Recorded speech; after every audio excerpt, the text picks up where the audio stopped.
ऐसे सोचते रहता है जब एक औरत उस नदी के किनारे अपनी मटके में पानी भरने आती है। पानी पीते उस राक्षस को देख बाप रे, राक्षस राक्षस ऐसे जोर से चिल्लाते हुए वहां से भाग जाती है। हा हा हा, मुझे बहुत खुशी मिलती है जब मुझे देख कोई डर से भाग जाता है। अगर मुझे हमेशा ऐसे खुश रहना है तो मुझे इसी नदी के किनारे रहना होगा। ये सोच के वो राक्षस उस नदी के किनारे मौजूद एक पेड़ के ऊपर जाता है। उस औरत के जोर से चिल्लाने के कारण गांव वाले सारे अपने घरों से बाहर आते हैं। अरे क्या हुआ, क्यों इतने जोर से चिल्ला रही हो? ऐसे पूछने पर जो कुछ भी उसने देखा उसे बताती है। अरे डरो मत, दोपहर के समय को गर्मी में इतने दूर चल के जाने की वजह से तुम्हें ऐसे लगा होगा, बस ये तेरा वहम है। ऐसे सभी उस घटना को आसानी से लेते हैं और वहां से चले जाते हैं। शाम को 4 औरतें मटके लेके उसी नदी के किनारे पानी भरने बात करते हुए जाते हैं। वो राक्षस उस पेड़ से इन औरतों को आते देख सोचता है, वो औरतें इसी नदी के किनारे आ रहे हैं, उन्हें यहाँ आने के बाद मैं बहुत डराऊंगा। हा हा हा। ऐसे सोचकर उनके वहां आने तक का इंतजार करता है। जब वो नदी के किनारे आके मटके में पानी भरते हैं, तब वो राक्षस नदी में प्रवेश करके उसका चेहरा नदी के बाहर रख देता है।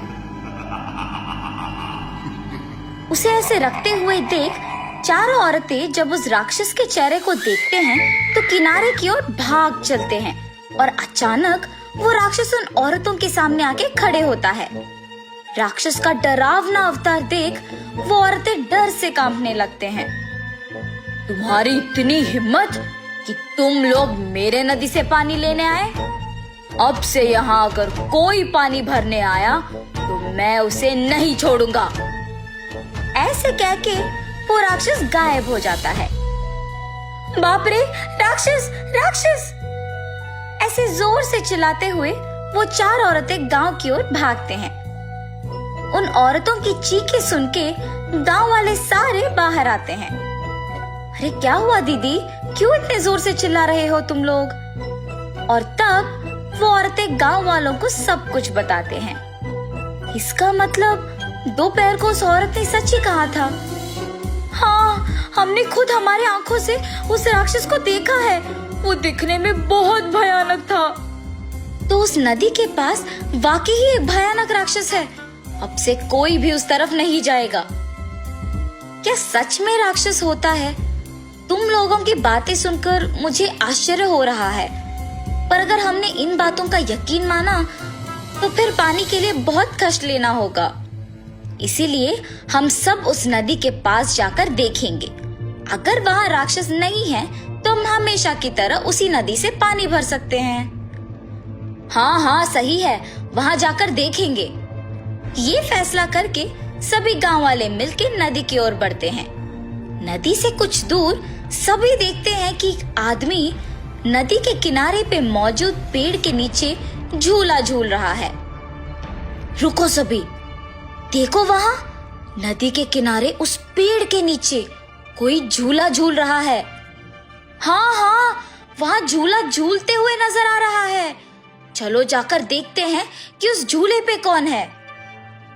और जब सभी उस पेड़ के पास जाकर देखते हैं तो उन्हें एक बड़ा भयानक राक्षस को झूला झूलते हुए देख दंग रह जाते हैं। तो यहाँ सच में एक राक्षस है। अब से हम यहाँ पानी भरने नहीं आ सकते हैं। ऐसे फैसला करके सभी वहां से चले जाते हैं। तब से गांव वाले सारे उस तरफ जाने से ही डर जाते हैं और पानी मिलना मुश्किल हो जाने पर बहुत दुखी होते हैं। ऐसे बहुत दिन गुजर जाते हैं और गांव वाले भी कोई उस नदी के तरफ नहीं जाते हैं। हमेशा इस नदी से कोई ना कोई पानी भरने आते जाते हैं, मगर अब कोई इस तरफ नहीं आ रहा है। बहुत दिनों से गांव वालों का वहां नहीं आने पर नदी बहुत डर जाती है। ये सब खुशी से झूला झूलता हुआ राक्षस देख के कहता है, हा हा हा, ये नदी अब मेरा है। जब तक मैं यहाँ हूँ इस गांव के लोग यहाँ नहीं आएंगे। सिर्फ मैं इस नदी से पानी पी सकता हूँ। तुम भी तो इस नदी के किनारे पहली बार अपनी प्यास बुझाने ही तो आए थे। हाँ तो? पर तुम तो आभारी भी नहीं हो इस नदी का। जिस नदी ने तुम्हारी प्यास बुझाई, तुम उसी पे कब्जा करके किसी को भी पानी पीने नहीं दे रहे हो। इस गांव वाले डर के मारे यहाँ नहीं आ रहे हैं और ये बात मुझे बहुत खुशी दे रहा है।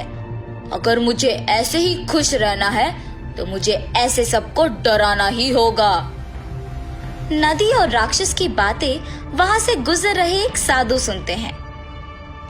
दूसरों को डरा के खुशी लेने वाले और राक्षस, क्या तुम्हें पता भी है कि यहाँ पानी ना भरने के कारण गांव वाले कितना तकलीफ ले रहे हैं? मुझे उनके तकलीफ से कोई मतलब नहीं है। मुझे सिर्फ मेरी खुशी की पड़ी है। अपने खुशी के लिए दूसरों को बेवजह तकलीफ देने की तुम्हारी इतनी हिम्मत? मैं अपने खुशी के लिए कुछ भी करूंगा। मुझे सवाल करने के लिए तुम होते कौन हो?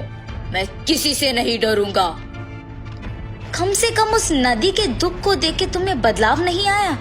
तुमसे बात करके कोई फायदा नहीं।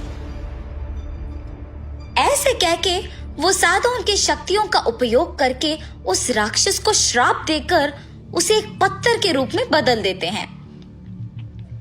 दूसरों को डरा के खुशी लेने वाले तुम अब दूसरों को पानी लेके खुश होते हुए देखोगे और दुखी रह जाओगे। ये कह के वहां से चले जाते हैं।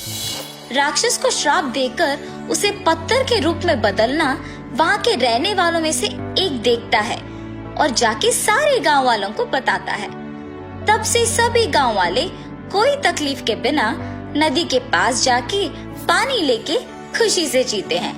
ये देख पत्थर के रूप में मौजूद राक्षस को उसकी गलती का एहसास होता है और नदी गांव वालों को उसके पास आके पानी भरते देख बहुत खुश होती है।